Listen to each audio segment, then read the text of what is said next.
Alors, donc, rebonjour à tous, j'ai déjà pris la parole 2 minutes. Donc, c'est vrai que le titre de la table ronde, en tout cas à moi, il m'a posé pas mal de questions, mais c'est un peu le côté challenging d'Olivier. Alors, d'habitude, je parle souvent dans les maladies rares de catatonie, donc on ne va pas remettre ça parce que Angèle en a déjà parlé, et même si c'est en se focalisant sur les questions cliniques, moi je voudrais reprendre quelques questions parce que je pense que le fait de s'intéresser aux maladies rares amène à s'interroger de manière un tout petit peu plus globale sur la place du psychiatre. Ça a été assez dit un peu en filigrane dans les différentes interventions de ce matin, mais je voudrais reprendre quelques grandes idées.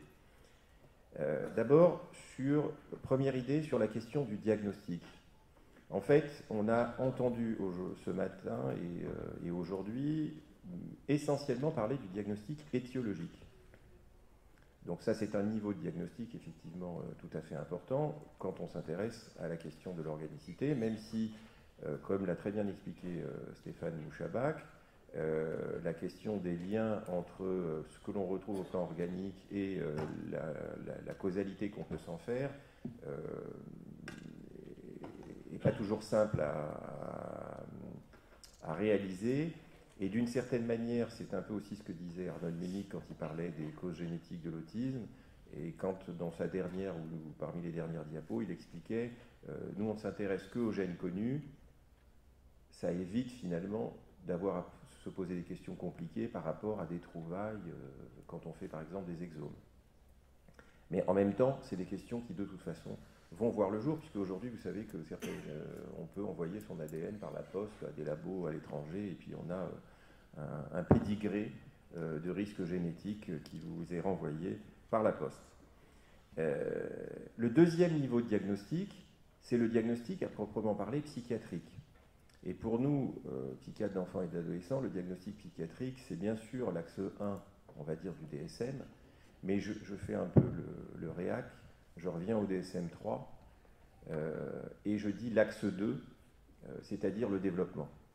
Un des débats qu'il y a eu, en tout cas dans le champ de la psychiatrie de l'enfant et de l'adolescent avec le DSM, c'est la suppression de l'axe 2, de la partie enfant de l'axe 2, qui fait que l'autisme est devenu un axe 1, la déficience intellectuelle est devenue un axe 1, ce qui d'une certaine manière a appauvri la manière dont on abordait d'un point de vue développemental nos pathologies, mais on est des psychiatres d'enfants et d'adolescents, on doit s'intéresser au développement. Donc le diagnostic psychiatrique, c'est la schizophrénie qui a été évoquée par Stéphane Mouchabak, les troubles bipolaires ou schizoaffectifs qu'il a évoqués aussi, c'est les catatonies. Hein, après, nous, c'est vrai qu'on voit beaucoup de catatonies, qu'il y a peut-être un effet de site aussi. Hein, à la Salpêtrière, en tout cas dans mon service. Mais ce diagnostic psychiatrique, il n'est pas du tout exclusif du diagnostic étiologique. C'est deux points de vue complémentaires, mais qui ne sont pas forcément toujours recoupés. Et puis le troisième niveau de diagnostic, auquel on est tous très attachés en psychiatrie de l'enfant et de l'adolescent, c'est le diagnostic fonctionnel, et en particulier dans les pathologies chroniques et développementales, parce qu'au-delà de ce que l'on trouve ou ne trouve pas, parce que les diagnostics étiologiques, on n'en fait pas souvent finalement, même quand on cherche. Au bout du compte, il faut bien s'occuper des patients qu'on reçoit et parfois de faire un bilan orthophonique, un bilan psychomoteur, un bilan cognitif, un bilan développemental, une évaluation psychoaffective, etc., etc. C'est ce qui va guider finalement nos propositions de soins si on fait de la médecine sur mesure. Alors, un autre élément, c'est que, je l'ai dit en substance, c'est que les relations, quand on s'intéresse aux maladies génétiques, les relations phénotype-génotype ne sont pas simples. D'ailleurs, il y a un abus de langage qui fait qu'actuellement, en psychiatrie, quand on parle de sémiologie, on dit de manière un peu réducteur phénotype, notre phénotype clinique. Ce qui sous-entendrait qu'on suppose que toutes nos maladies sont génétiques, puisque le phénotype, encore une fois, c'est ce qui, dans la clinique, est en lien avec le génotype. C'est ça la définition du phénotype. Donc il y a un abus de langage parce qu'il y a un abus de pouvoir, d'une certaine façon, de la génétique dans nos domaines. Ça n'enlève pas, encore une fois, l'importance de la génétique. En même temps, ce qui est intéressant pour nous, et tous ceux qui connaissent la littérature sur ce qu'on appelle le behavioral phenotype en anglais, qui est un concept que je trouve assez réducteur, parce que ça veut dire phénotype comportemental en français, savent qu'en fait, ceux qui s'intéressent à ce domaine-là savent bien qu'il peut y avoir, encore une fois, des patterns de problématiques psychiatriques ou psychologiques qui sont assez spécifiques ou fortement associés à une anomalie génétique qui est retrouvée, qu'elle soit délétion, duplication ou gène muté, etc. Et qu'à contrario, vous avez aussi dans les maladies génétiques et chroniques invalidantes un certain nombre de diagnostics que vous allez faire qui sont peut-être plus fonctionnels ou qui sont liés aux conséquences de la pathologie et qu'il faut faire la part des choses. Alors un exemple que je donne très souvent, parce qu'il est, à mon avis, paradigmatique de cette différence, c'est qu'on nous avait, il y a à la Salpêtrière un très grand centre de maladie de Huntington, qui est une maladie gravissime que vous connaissez, qui concerne la psychiatrie, puisque beaucoup de maladies Huntington font des épisodes dépressifs graves. Et c'était une des maladies pour lesquelles il y a eu un diagnostic finalement présymptomatique qui a été un peu institutionnalisé, parce qu'on avait trouvé le gène il y a un moment, parce qu'il y avait un accompagnement des familles qui avait été bien organisé, etc. Et on nous avait demandé d'accompagner l'équipe de neurologie du site, donc Alexandre Adur, autour d'un travail que deviennent finalement les personnes à qui on donne un diagnostic présymptomatique, on va dire, dans le devenir. Et ce qui était intéressant dans cette étude, c'est qu'il faisait l'hypothèse que quand on allait dire à quelqu'un qui avait cette épée de Damoclès, suis-je Huntington ou pas, parce qu'en général dans les familles ça se sait, parce qu'en général il y a des drames, en plus il y a de l'anticipation, donc ils avaient fait l'hypothèse qu'a priori les gens à qui on devait enlever cette épée de Damoclès allaient mieux se porter, être contents, etc. Et puis quand on a regardé avec un certain nombre d'échelles, je passe les détails, finalement il y avait autant de déprimés et de tentatives de suicide dans ceux à qui on avait annoncé un diagnostic futur de Huntington qu'à ceux qu'on avait entre guillemets libérés de cette épée de Damoclès. Alors ça a posé beaucoup de questions, et c'était un gros effectif, il y avait plus de 200 sujets inclus, donc c'est pas du tout une petite étude. Et en fait, alors là c'est pas statistique, c'est plutôt dans les enquêtes psychologiques qu'il y avait avec les personnes, en fait on se rendait compte que les familles de Huntington, très souvent, il y avait de la violence, il y avait un certain nombre de difficultés, il y avait de la culpabilité par rapport aux frères et sœurs, etc. Et finalement, tout ce melting pot augmentait le risque de dépression aussi chez ceux qui avaient été rassurés d'un point de vue génétique. Donc c'est pas simple de faire du phénotype comportemental au bout du compte. En tout cas, c'est pas simple quand on veut se poser les bonnes questions. Bien sûr, les descriptions, on peut dire il y a beaucoup de déprimés, et puis s'arrêter là. Alors, finalement, il y a une forme d'écologie. Écologie du système, écologie de développement, et c'est quelque chose qu'on doit garder en tête quand on veut... Alors, pour donner un exemple autre, où les choses sont assez bien connues sur les différents niveaux qui ont été évoqués ce matin, je vais prendre l'exemple de la sclérose tubéreuse de Bourneville. Donc c'est une maladie autosomique dominante avec des gènes qui sont connus, il y en a deux. Et en fait, l'expression clinique, c'est-à-dire le phénotype de la sclérose tubéreuse, il va être en fait bimodal. Vous avez des formes sévères et puis des formes moins sévères. Les formes sévères, c'est avec autisme, déficience intellectuelle, épilepsie, c'est le gros drame familial. Et puis les formes entre guillemets légères, c'est petite dyscalculie, dysfonction attentionnelle, assez bien portant, fait sa vie, des petits troubles des apprentissages, mais parfois pas grand-chose. Des petites taches cutanées, vous savez, la sclérose tubéreuse. Et finalement, quand on regarde comment le phénotype est lié au génotype, les deux gènes incriminés, ils ont des ratios, je ne sais jamais dans quel sens, mais c'est 60-40 en termes. Donc finalement, ils sont peu contributifs à l'explication de cette différence phénotypique. Par contre, quand on regarde, puisque la sclérose tubéreuse, une de ses particularités, c'est de créer des petites tumeurs un peu partout, et dont dans le cerveau, on sait que le phénotype le plus grave est associé au nombre de tumeurs qui, en fait, se produisent de manière probabiliste. C'est le hasard des mutations et des réparations, et voilà, vous avez des tumeurs qui poussent à droite à gauche. Et puis aussi localisation. Les formes les plus sévères, il y a souvent des tumeurs temporaux. Ça a été dit d'ailleurs par Arnold lorsqu'il a parlé d'autisme et des anomalies imagerie. Et puis l'autre élément qu'on a aussi très intéressant dans la sclérose tubéreuse, c'est que c'est le type d'épilepsie associé, puisque comme il y a des tumeurs cérébrales, vous avez une augmentation des types d'épilepsie, Et bien entendu, quand vous avez les formes d'épilepsie les plus graves, en particulier les syndromes de West, je pense que Lisa d'ailleurs en parlera cet après-midi, eh bien vous avez plus de risques d'avoir le phénotype sévère.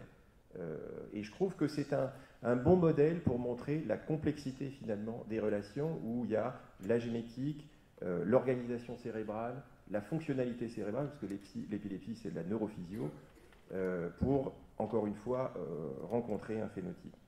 Et puis pour finir, puisque c'était la question, c'est la position du psychiatre. Alors moi je partage complètement le point de vue qui a été développé par Stéphane tout à l'heure.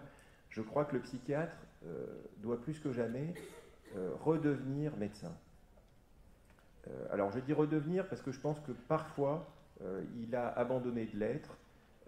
Et si je n'ai pas tellement d'inquiétude sur le fait que la psychopathologie restera toujours notre domaine, je souscris d'ailleurs avec Bernard au fait qu'il est important que ça soit enseigné à l'ensemble des médecins et donc dans les facultés de médecine, ce qui n'est pas trop le cas actuellement. Pour autant, je crois que c'est important que pour nous, psychiatres, on soit complètement médecins. Sinon, ça serait penser finalement, au bout du compte, qu'il suffit d'avoir des psychologues qui diront qu'un enfant, en tout cas dans mon domaine, est déficient à la folie ou pas du tout pour avoir un phénotype clinique, ou éventuellement un psychanalyste qui pourrait voir les familles en les rassurant par rapport, enfin les rassurant, ou en essayant d'avoir de la compassion par rapport à un diagnostic terrible qui leur est annoncé. Alors, il faut ça. Je ne suis pas en train de dire que ce n'est pas important, ce travail-là, mais je pense que la psychiatrie de l'enfant et de l'adolescent, et en tout cas la psychiatrie d'adulte qui s'intéresse à ces problématiques-là, elle doit avoir une perspective à la fois médicale et psychopathologique.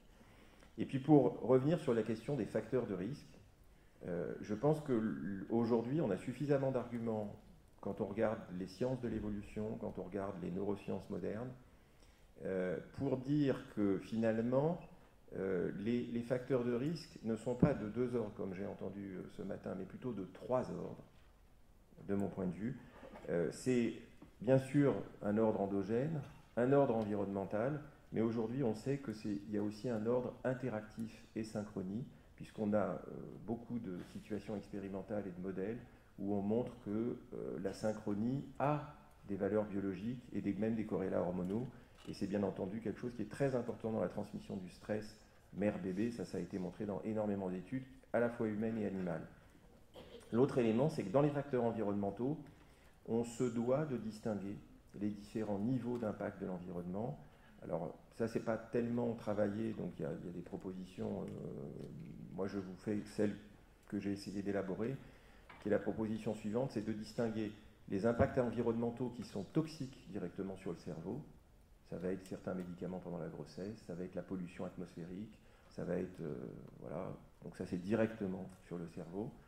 Les facteurs environnementaux qui sont le micro-environnement, c'est-à-dire tout ce qui va être autour de l'enfant au cours de son développement, et là on voit tous les paramètres familiaux, et puis ce qu'on appelle le macro-environnement, qui sont plutôt les phénomènes culturels, qui sont extrêmement, ou sociétaux, qui sont très difficiles à apprécier, parce qu'ils demandent des comparaisons très complexes et des très grosses études pour pouvoir les mesurer, mais on sait qu'ils existent. Pour prendre un exemple récent dans l'actualité, il y a eu, il n'y a pas longtemps dans PLOS ONE, un papier tout à fait passionnant de modélisation sur le risque de tuerie, puisqu'on est en post-attentat.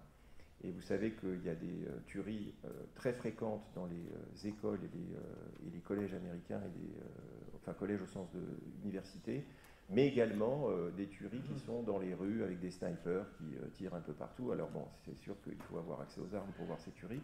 Mais ce qui était tout à fait passionnant, c'est que la modélisation a montré, ils ont été capables de montrer que, en fait, la probabilité d'avoir une tuerie, lorsqu'une tuerie a été médiatisée donc à la télé, elle est légèrement augmentée en termes de risque dans les 13 jours qui suivent la tuerie prise à un moment donné. Et c'était vrai aussi bien pour les tueries dans les écoles et les universités que pour les tueries de snipers qui concernent des personnalités totalement différentes et des âges très différents. Ça, la littérature est connue. Et je trouve ça assez stupéfiant de voir qu'on peut modéliser le risque uniquement par des effets médiatiques, même si c'est encore une fois un risque faible, Il n'empêche que ce qui était intéressant, c'est que la durée d'ouverture du risque était la même de 13 jours. Et c'est ma petite phrase de conclusion, c'est que quand on parle de risque, en fait, il faut aussi voir quel est le niveau de risque. Alors, c'est vrai que Arnold Münnich tout à l'heure a pris le parti de ne parler que des facteurs de risque majeurs. Pourquoi pas? Mais en même temps, la réalité des facteurs de risque et des odds ratios, c'est qu'en fait, ils peuvent être majeurs, mais ils peuvent être aussi mineurs. Et une des particularités, c'est que quand on s'intéresse aux maladies rares, on trouve souvent des choses majeures, alors que quand on s'intéresse aux choses fréquentes, on trouve souvent des risques mineurs. Et ça, c'est lié à l'effet de la sélection. La loi de l'évolution des espèces et de la sélection fait que les causes majeures, forcément, vont être éliminées au cours de l'évolution, donc on en trouvera peu, alors que les causes mineures, en termes de risques, vont être beaucoup plus fréquentes. Et donc, en termes de santé publique, s'intéresser à des risques mineurs, ça peut avoir des impacts considérables. Et c'est pour ça, d'ailleurs, que, par exemple, dans l'autisme, il est extrêmement essentiel de s'intéresser à la pollution atmosphérique aujourd'hui. Quand on voit, il y a même des modèles animaux où on a retrouvé que les souris exposées aux microparticules, etc., avaient des anomalies de développement des synapses, des dendrites, des machins, etc. Je ne dis pas que c'était des souris autistes, mais n'empêche que ça pose un certain nombre de questions quand on sait que c'est toute l'articulation du cerveau qui est importante au cours du développement et qui est associée aux anomalies développementales que l'on rencontre. Voilà les quelques remarques que je voulais faire sur ce qui a été dit en tout cas ce matin, et je passe la parole, je sais que c'est Jean-Marc qui devait poursuivre cette table ronde. Et puis on regroupera les questions après.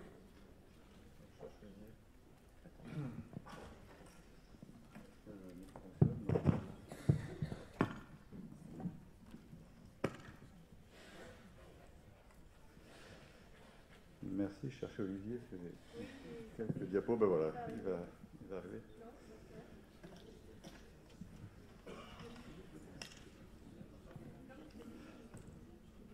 Donc merci beaucoup aux organisateurs, à Olivier Bonneau en particulier, et aux organisateurs de la journée de cette invitation. Vous avez remarqué que l'intention didactique de toute cette journée, qui est en même temps le titre parfaitement hermétique de la table ronde que nous avons annoncée. Et je vais également faire une deuxième remarque préliminaire, c'est-à-dire que tout à l'heure Arnold Münnich nous a dit que 2005 c'était la préhistoire. Moi je vais vous proposer un voyage dans l'Antiquité qui peut-être nous apprendra quelques modernités. Alors en pensant à cette journée, à cette rencontre d'aujourd'hui, j'ai choisi de partager avec vous ma lecture de François Julien, de l'alternative entre le sujet et la situation, qu'il décrit dans l'histoire des pensées européennes, d'une part, et d'autre part dans la pensée chinoise classique. Et non seulement des conséquences conceptuelles que cela entraîne, mais d'enjeux éthiques sur lesquels nous reviendrons pour les soins en psychiatrie. Donc, François Julien est philosophe, il est helléniste, il est sinologue, il est professeur à l'université Paris Diderot. Pour ma part, je ne suis ni philosophe, ni helléniste, ni sinologue, et je solliciterai votre indulgence quant à ma compréhension des textes. Donc je vous propose un voyage.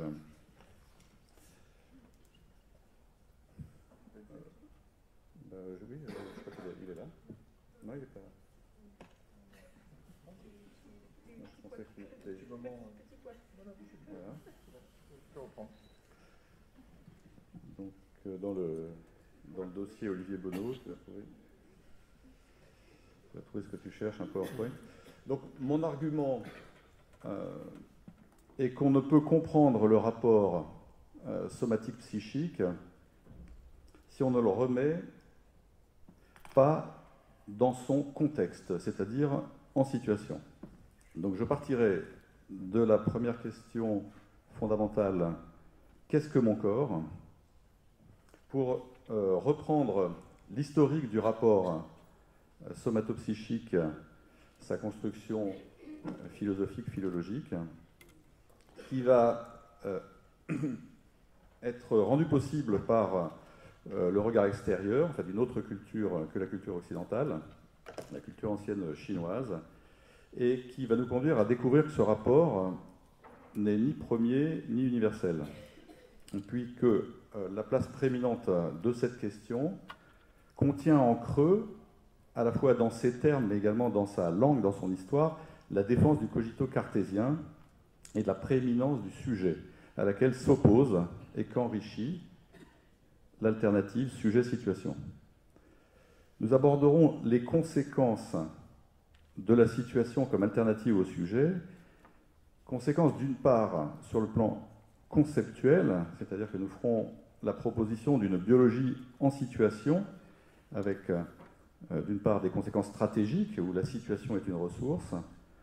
Nous aurons un exemple à travers la biologie localisée que l'anthropologue Margaret Lock a proposé, pour aborder les enjeux éthiques de cette élucidation des valeurs qui nous conduira à passer d'une éthique de l'autonomie à une éthique de la disponibilité et de l'autonomie individuelle à la vulnérabilité, voire à la co-vulnérabilité.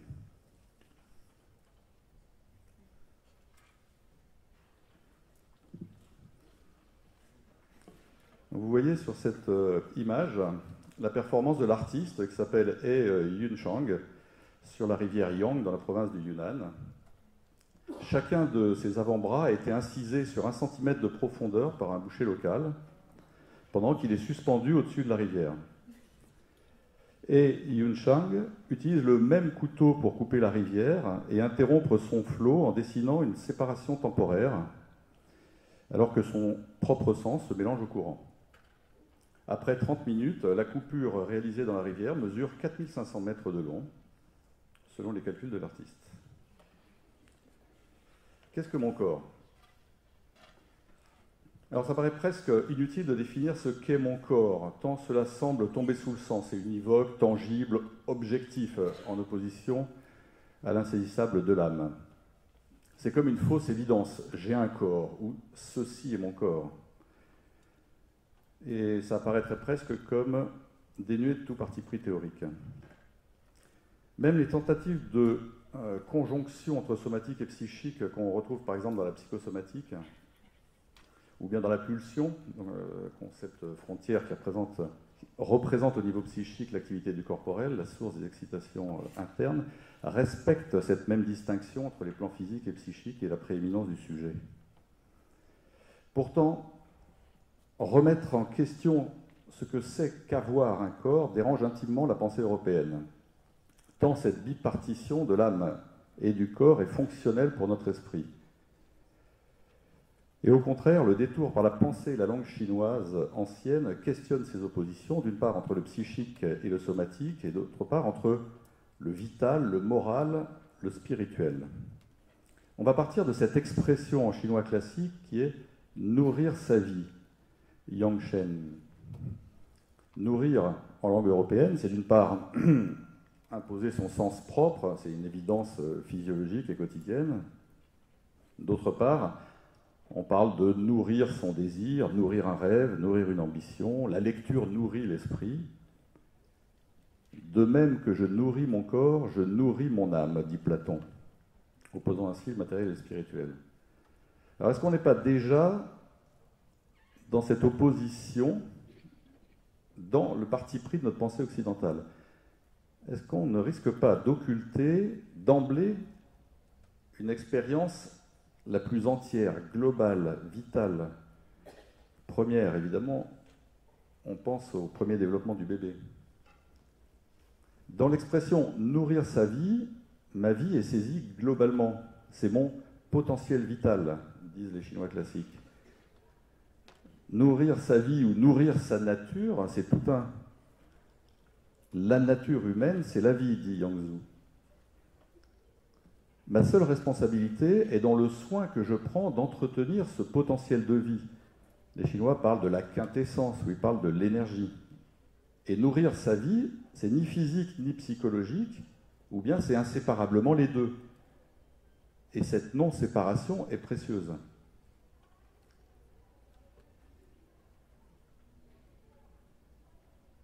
Cette bifurcation remonte à l'Antiquité. Par comparaison, au début de l'Éthique à Nicomaque, Aristote écrit, vous l'avez sous les yeux, « Le simple fait de vivre est de toute évidence une chose que l'homme partage en commun, même avec les végétaux.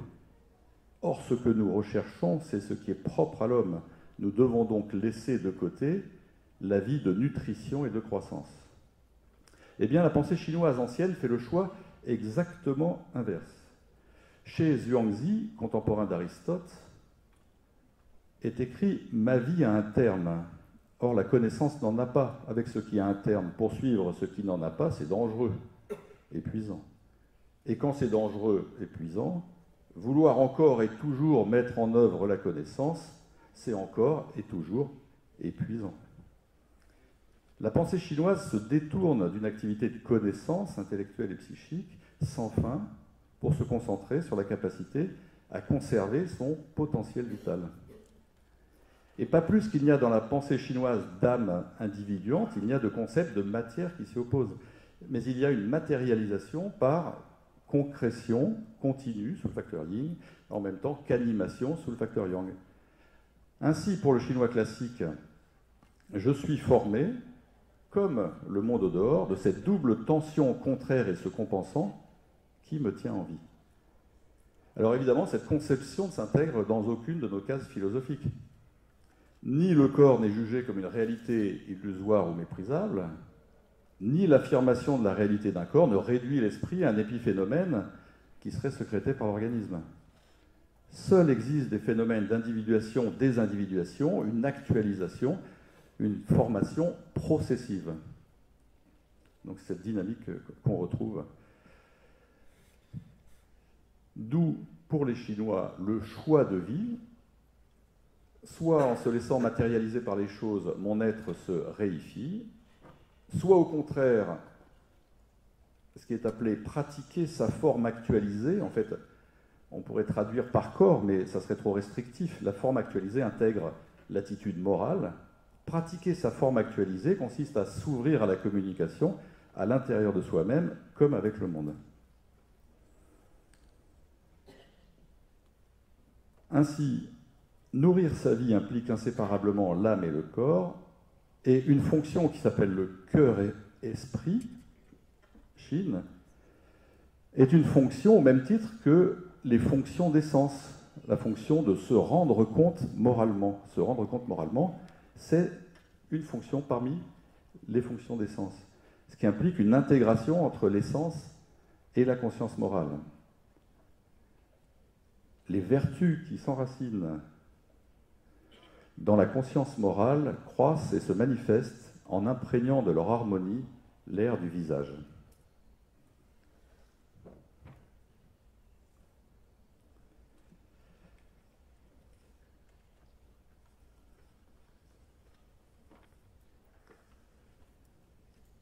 Ainsi, vous l'avez compris, la longue pensée chinoise n'a pas commencé par abstraire de nos vies la pensée comme une pure activité, ni à se retrancher du monde, comme si la pensée était émancipée du sujet. On retrouve ça chez saint Augustin qui a formulé le premier cogito, « Si quelqu'un doute, c'est qu'il vit. Si dubitat, vivit ». Augustin en appelle à l'esprit s'efforçant de se penser seul, c'est cogitare, en s'isolant dans son pensée. Ainsi, sous-jacente à la distinction somatopsychique, c'est le cogito cartésien qui imprègne la pensée occidentale du sujet. C'est cette construction du sujet occidental depuis les Grecs qu'inquiéterait la remise en cause du clivage somatopsychique.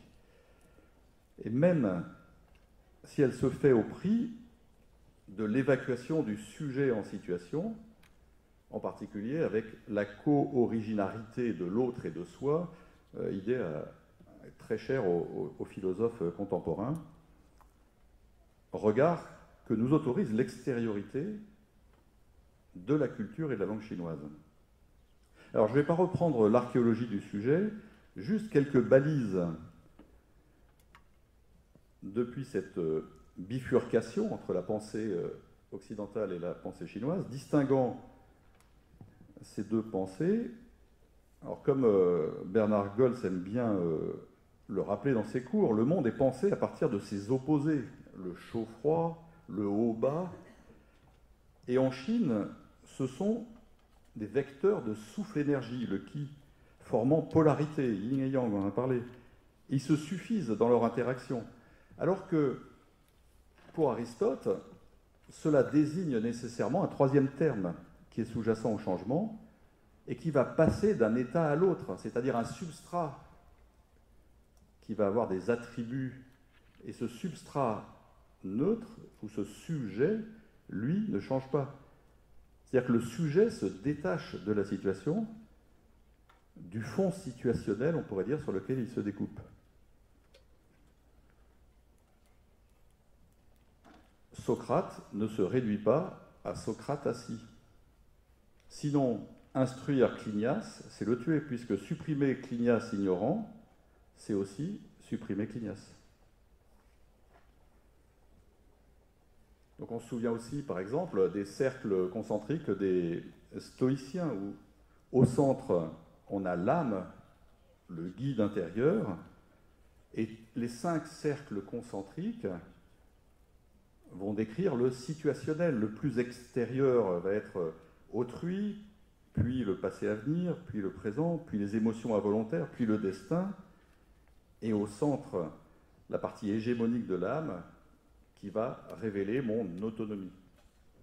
Donc valeur d'autonomie, de liberté, valeur éthique et érigée au premier plan en Occident.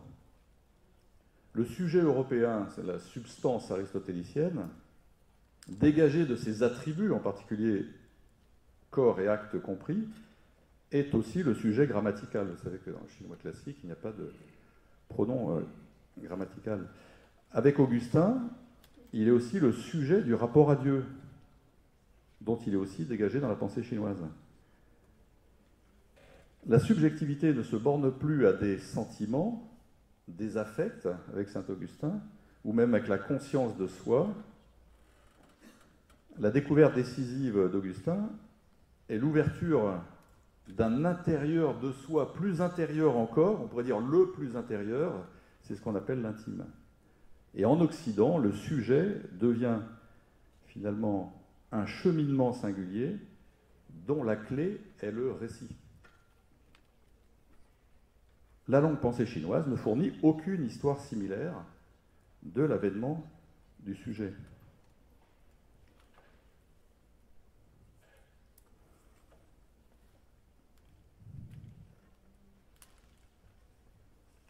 Et dans la pensée classique chinoise, donc, la situation ne se réduit pas à des circonstances autour du point de vue du sujet, mais c'est une mise en relation, une mise en tension, une transformation. La situation implique l'émergence d'une polarité, donc on en a parlé, le yin et le yang de la nature, entre masculin et féminin, entre gouvernant et gouverné, entre parents et enfants. Il n'y a pas le ciel et la terre pris à part l'un de l'autre, mais c'est de la relation et de l'échange qui se nouent entre eux que procède toute chose. Le plus ancien livre de Chine s'appelle le Classique du changement, le Yi Jing. En fait, c'est un dispositif opératoire qui propose une typologie des situations. Et dans cette perspective, la situation n'est plus une limite posée à ma liberté, comme dans la pensée sartréenne, mais un potentiel, une ressource. La situation qui est ouverte au-delà des limites du sujet a une double conséquence, conceptuelle et éthique, que je vais vous présenter maintenant.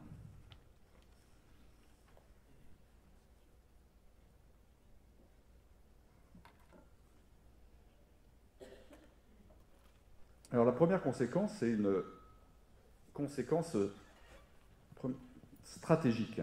C'est-à-dire que la situation est une ressource.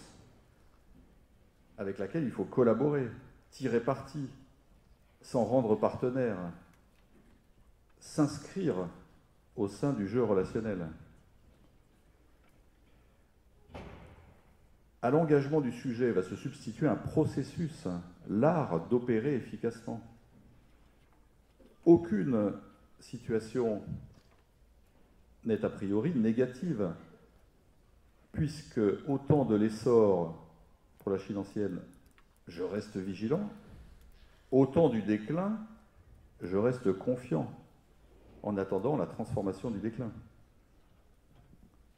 La pensée chinoise préconise une discipline, le Gongfu, et Wang Yangmin, qui est un penseur du XVIe siècle, qui a souvent été comparé à Descartes, propose la régulation naturelle. Pour lui, elle ne se révèle que dans la diversité des situations. Il dit « C'est en présence du Père qu'on sait ce qu'est la piété filiale, en présence de son frère aîné ce qu'est le respect dû à l'aîné, en présence d'un enfant près de tomber dans un puits ce qu'est la réaction d'humanité. » C'est toujours en relation à une situation donnée que se révèle une intuition morale comme une connaissance innée. En Chine classique, c'est à partir d'une telle typologie des situations qu'est conçue la typologie des vertus, et non pas à partir de ce que seraient les qualités ou la personnalité d'un sujet. Un thérapeute systémicien aujourd'hui ne saurait mieux dire.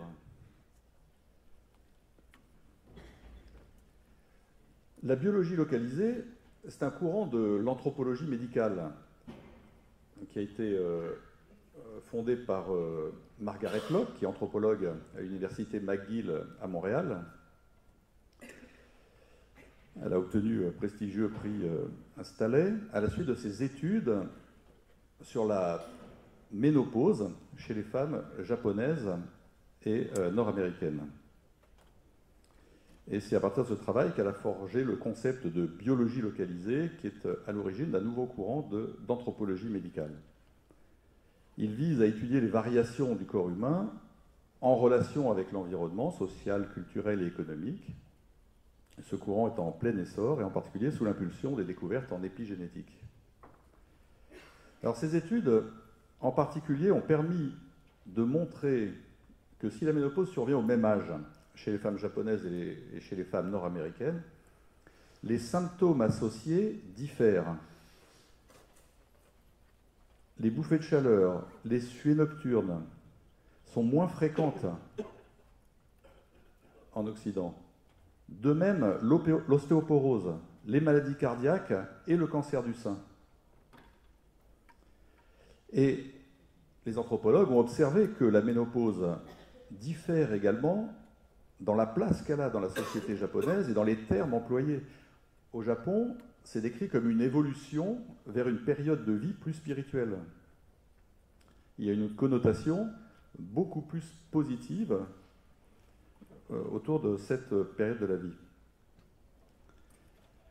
Et ces observations viendraient contredire donc une vision médicale du sujet qui considérerait la ménopause comme un processus biologique invariable et universel, indépendant de la complexité non seulement des facteurs environnementaux, mais aussi socio-psychologiques, historiques et culturels, que nous pourrions proposer d'appeler une biologie en situation, en référence à la pensée classique chinoise que je viens de décrire.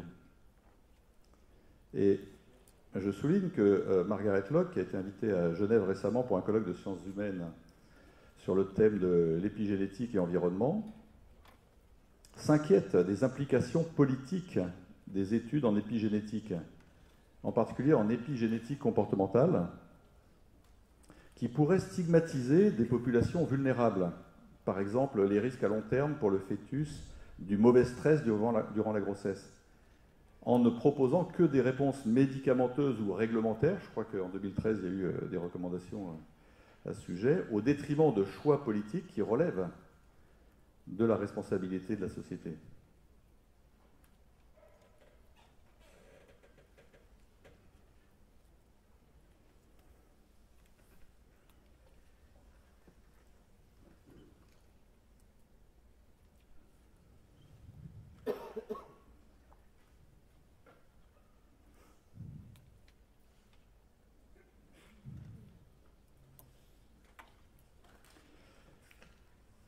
Alors, les conséquences éthiques sont majeures dans le sens où l'éthique, c'est l'élucidation des valeurs sous-jacentes aux soins. Et peut-être, non seulement révèle-t-elle les modèles sous-jacents, mais également les valeurs portées dans les choix qui sont faits de ces modèles. Donc première conséquence éthique que je voudrais souligner, c'est la disponibilité. C'est-à-dire que chez les Chinois, l'aspiration éthique n'est pas l'autonomie, être à soi-même sa propre loi, comme chez les stoïciens. Ce n'est pas non plus la liberté, la propriété première d'un sujet dans la pensée classique européenne. Mais c'est la disponibilité, c'est-à-dire l'ouverture à la situation, alors que la liberté, elle, transcende la situation. Pour Confucius, la sagesse, c'est de savoir se mettre en phase.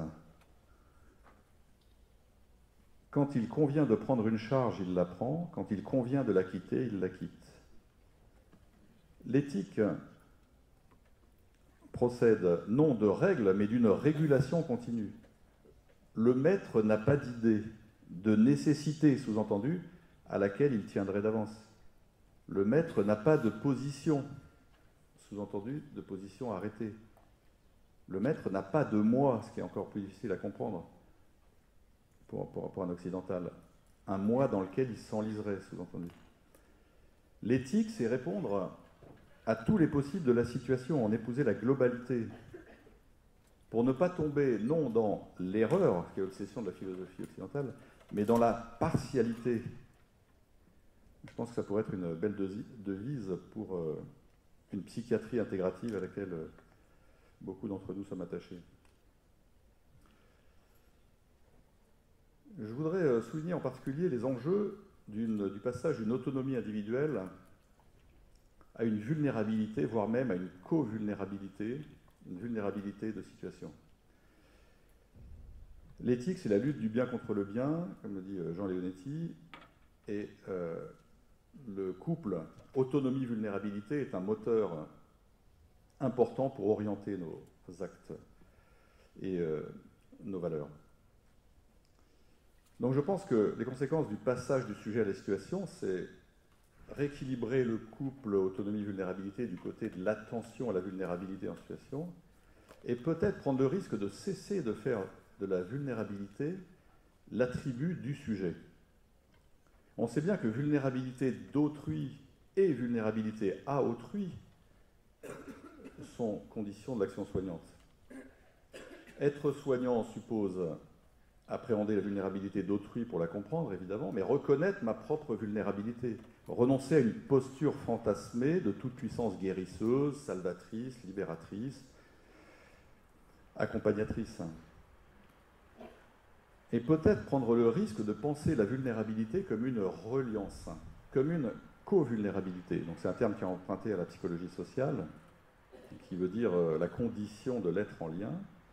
Et par exemple, entre une équipe soignante et un patient, la reliance va se situer entre une liance qui serait fusionnelle ou une déliance qui serait une indifférence ou une prostration. Finalement, la vulnérabilité, c'est une exposition à l'altération. On pourrait dire une sensibilité à l'altérité. En fait, être sensible à l'altérité, c'est être vulnérable, pouvoir se laisser toucher. On est sensible à l'altérité parce que nous sommes des êtres temporels, sensibles à l'altération du temps. Nous sommes des êtres vivants, sensibles comme caractéristique du vivant. Nous sommes des êtres altérables, c'est-à-dire la vulnérabilité, c'est finalement le pouvoir de devenir un autre, mais l'inachèvement de devenir soi-même.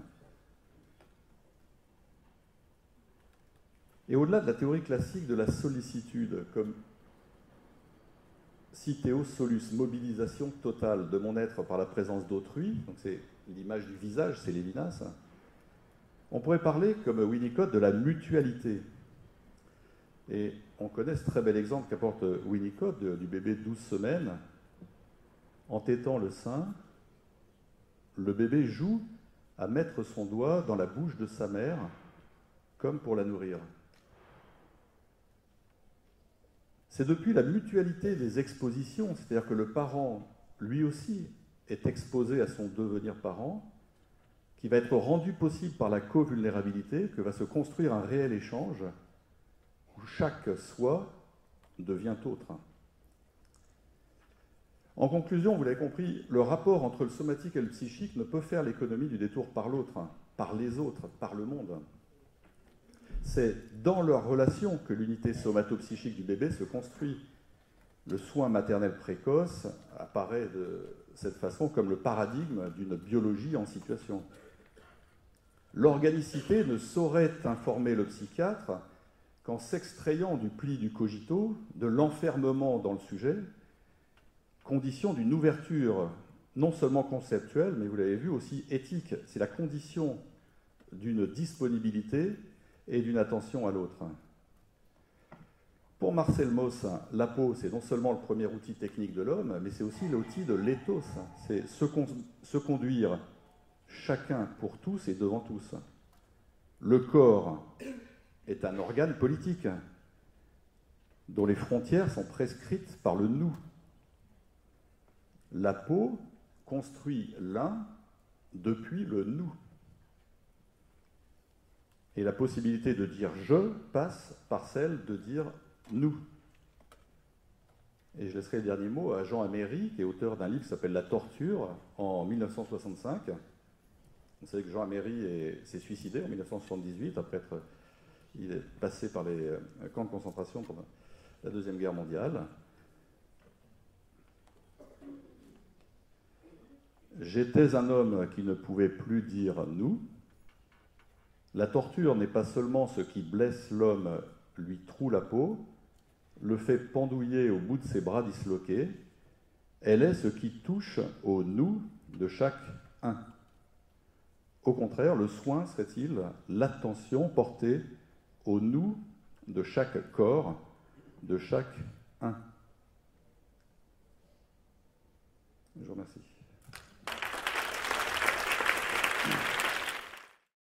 Je pense que je vais essayer de faire mon propre chemin à partir des deux interventions, à partir peut-être de deux ou trois questions, une étant peut-être la place du psychiatre, l'autre, disons, l'environnement et l'éthique, avec peut-être la réflexion sur qu'est-ce que c'est que la psychiatrie au XXIe siècle, et sous forme de boutade, je glissais à Bernard Gold qu'on était passé de la psychiatrie de l'encéphalite comme modèle avec la paralysie générale au modèle psychanalytique et retour à l'encéphalite. Et que peut-être ce va-et-vient est lié à la position tout à fait spécifique de la psychiatrie parmi les sciences médicales. C'est-à-dire que la psychiatrie, son objet est la psyché. Or, la psyché n'est pas un organe. La psyché, ça veut dire, il faut reprendre les termes de Jean-Marc, la psyché, d'abord, référence à la psychanalyse, quand même, le psyché était l'épouse d'Éros, hein, je rappelle quand même. Sinon, psyché, c'est le souffle et c'est l'âme, c'est le même terme. Et donc, tu as insisté sur les éléments culturels. Et ce qui est intéressant, c'est comment on peut parler de ça de façon très différente. Par exemple, il y a certaines études qui ont montré que certaines tâches, qui font appel à des processus exécutifs, en IRM fonctionnel, selon les cultures, ne mobilisent pas une hyperactivité des mêmes régions cérébrales. Et donc là, on voit qu'il y a des éléments qui sont liés au corps ou au cerveau et qui finalement sont empreints biologiquement d'une trace culturelle. L'autre élément qui est peut-être que je peux peut-être reprendre à partir de ce que tu disais, c'est-à-dire que effectivement nous parlons du corps occidental et que les anthropologues, et là tu as parlé de la Chine, mais les anthropologues disent combien des mots différents, il y a des cultures où il y a au moins 30 ou 40 termes pour désigner le mot corps selon l'environnement dans lequel il est en action. que donc nous parlons avec des références occidentales et une objectivation tout à fait spécifique du corps, et ce que nous croyons objectif, en fait, est complètement enchâssé dans une culture, ce qui, pourtant, n'est pas un gêne à son efficacité, mais signifie son approche. Alors, la place du psychiatre, de la psychiatrie et l'éthique renvoie vraiment à des questions extrêmement complexes. Il est difficile, surtout à cette heure tardive, de parler de façon exhaustive. Mais quand même, je voudrais essayer de tracer des éléments qui montrent combien la psychiatrie est à une interface et qu'il est impossible finalement de ne pas réfléchir avec combien finalement négliger le corps et négliger la science, c'est d'une certaine façon négliger l'âme.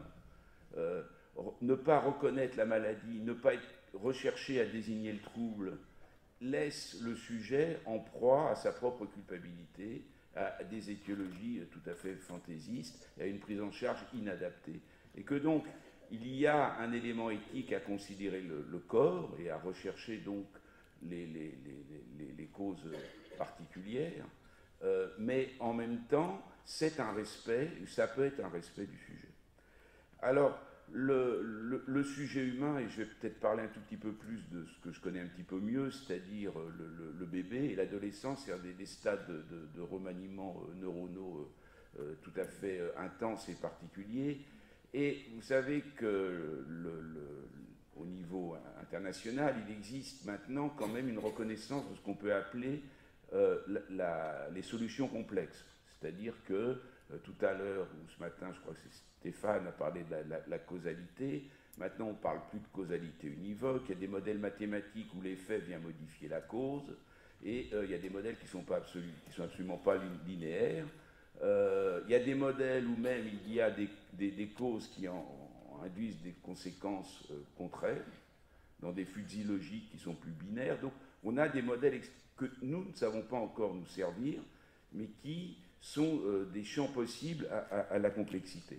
Alors, rapidement, le mouvement Evo-Devo qui insiste sur la phylogénèse, c'est-à-dire la transformation des espèces à travers le développement, parce que le développement, c'est l'ontogénèse, mais c'est aussi la phylogénèse, et montre que l'être humain, contrairement aux autres primates, se distingue par une période de nourrisson, enfin l'infancy, qui est vraiment brève, qui est beaucoup plus brève que par exemple chez les autres primates, et qui est caractérisée aussi par le fait qu'elle est accélérée et serait l'équivalent finalement d'une maturation fœtale environ d'1 an à 2 ans en dehors de l'utérus. C'est-à-dire d'un enfant, je ne sais pas comment il faut l'appeler, d'un infant, qui est soumis à un environnement culturel, alors que pour d'autres espèces, il reste encore intra-utérin. Et c'est en même temps l'époque de l'éclosion extraordinaire de synaptique et de la progression neurale, qui va être sensible à l'environnement. Donc on va avoir des éléments culturels qui vont interférer avec non seulement une programmation neurale, mais avec une architecture qui va être modifiée selon l'environnement, avec des traces qui sont précisées finalement plus difficilement dans la physiologie que dans la pathologie, puisqu'on sait qu'il y a des pathologies de carence qui vont donner lieu à des modifications du comportement, mais qu'on peut aussi analyser en termes de modification du péri-ADN avec l'épigénétique, qui peuvent être aussi analysées en termes de vulnérabilité à l'addiction, comme on l'a montré chez les modèles animaux, aux modifications des systèmes hypothalamo-hypophysaires, aux modifications de certains rythmes mis en évidence par les potentiels évoqués. C'est-à-dire qu'on va avoir des éléments d'analyse qui vont être multiples, ouverts aux psychiatres. Parce que finalement, à la psychiatrie, je ne sais plus qui disait que c'est le plus beau métier du monde, il nous est offert une possibilité d'interprétation multiple. C'est entre les interleukines et la culture chinoise, on voit comment il y a un éventail extraordinaire qui est offert à l'intervention du psychiatre. Alors, cette phylogénèse ouvre, et qui est liée aussi à la bipédie, hein, c'est la bipédie qui oblige donc, ou qui obligerait à cette prématurité de l'être humain. Donc, avec donc cette maturation-là. Et donc, on peut analyser des systèmes cérébraux qui vont être modifiés par l'environnement. Donc, l'environnement va avoir des conséquences biologiques qu'on peut interpréter en termes de vulnérabilité ou autre. Alors, l'ontogénèse, on sait très bien, et c'est ça la difficulté, qu'il existe ce qu'on appelle une programmation fœtale, et je ne sais plus si c'est Jean-Marc qui parlait du stress, et du stress fœtal, et le problème éthique, etc. Mais on sait que c'est extrêmement complexe, puisqu'il y a des études qui ont montré, par exemple, des études de catastrophe, ou de deuil maternel, que, par exemple, pouvait être favorisée une incidence plus grande de la schizophrénie ou de malformation de la crête neurale. Et puis, surtout au premier trimestre. Et puis d'autres études n'ont absolument rien montré.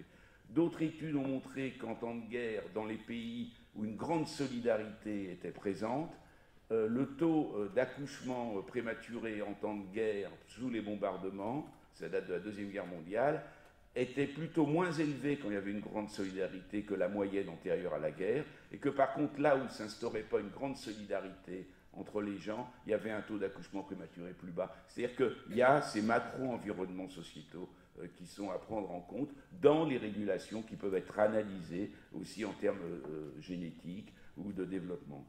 Et donc il y a des facteurs sociaux sur lesquels le psychiatre a quelque chose à dire de façon indirecte, mais qui existent. Alors, l'autre élément peut-être qui est particulier, c'est la puissance quand même de l'intervention thérapeutique. C'est-à-dire qu'il n'est pas très intéressant de gloser sur la souffrance, c'est toi, je ne sais plus qui parlait de ça, c'est-à-dire de mieux vaut guérir que de gloser sur la souffrance. Mais qu'est-ce qu'on fait quand on ne peut pas guérir? Et qu'est-ce qu'on fait des situations particulières? Alors il y a deux façons de réfléchir, soit au niveau clinique, soit au niveau général. Alors juste un mot. Tout à l'heure, on a parlé de la question des corrélations.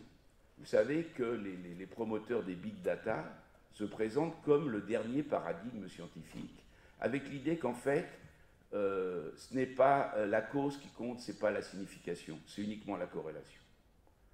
Donc, avec des points de vue tout à fait paradoxaux et, comment on dirait, agressifs, qui est de dire que des big data vont émerger des corrélations qui feront place à des théories. Et effectivement, là où le bas blesse, c'est en sciences humaines. C'est en sciences humaines, mais avec l'idée d'un retour de l'empirisme, où finalement, à travers cette théorie naissant des big data. L'autre élément peut-être important, c'est la réflexion sur la cognition sociale et les transformations sociales, qui elles-mêmes laissent des traces cérébrales. Je pense qu'il est tard, je vais m'arrêter là, merci.